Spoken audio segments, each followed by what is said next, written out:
കേരളത്തിലായതുകൊണ്ടാണ് നമ്മൾ ഇത് രീതിയിൽ ഇതിനെ സംസാരിക്കുന്നത്. തിരിച്ച് കഴിഞ്ഞ അയോധ്യയിലെ തെരഞ്ഞെടുപ്പ് ആലോചിച്ച് നോക്കാം. ആ മണ്ഡലം BJP നഷ്ടപ്പെടുത്തി. ഇന്ത്യയിൽ മൊത്തത്തിലുണ്ടായ നറേറ്റീവ് എന്താ?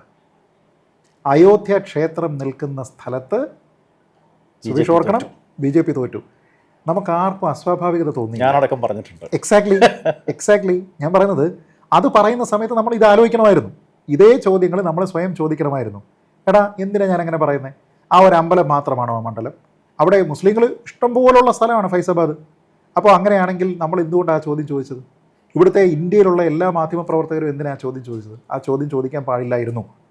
ഇന്നും ആൾക്കാർ പറയുന്നത് എന്താ? ഇന്നും മീഡിയ നറേറ്റീവുകളിൽ ആൾക്കാർ പറയുന്നത് അയോധ്യ നിങ്ങൾക്ക് പോയില്ലേ, അയോധ്യ മണ്ഡലം പോയില്ലേ എന്ന് പറഞ്ഞാൽ അതിൻ്റെ പേരിൽ അത് BJPക്ക് ഒരു വലിയ അടിയാണ് എന്ന് പറയുന്ന ആൾക്കാർക്ക് ഗോപാലകൃഷ്ണനെ വിമർശിക്കാൻ അധികാരമില്ല.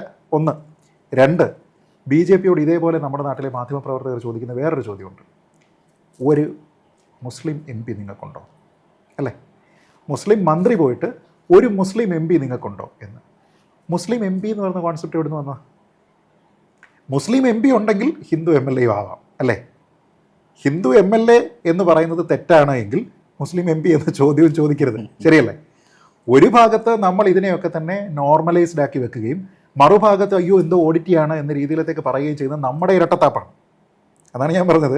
അയോധ്യ ക്ഷേത്രവുമായി ബന്ധപ്പെട്ട കാര്യത്തിലും എന്തുകൊണ്ടൊരു മുസ്ലിം MP ഇല്ല എന്ന് BJPയോട് ചോദിക്കുന്ന ചോദ്യവും നമ്മൾ ഒരു ഭാഗത്ത് ചോദിക്കുമ്പോൾ ഗോപാലകൃഷ്ണൻ ഈ ചോദ്യം ചോദിക്കുന്ന സമയത്ത് നമ്മൾ അസ്വസ്ഥരാകുന്നതിൽ കാര്യമില്ല. തെറ്റാണെങ്കിൽ ഇതൊന്നും നടക്കരുത്. യെസ്, അതാണ്.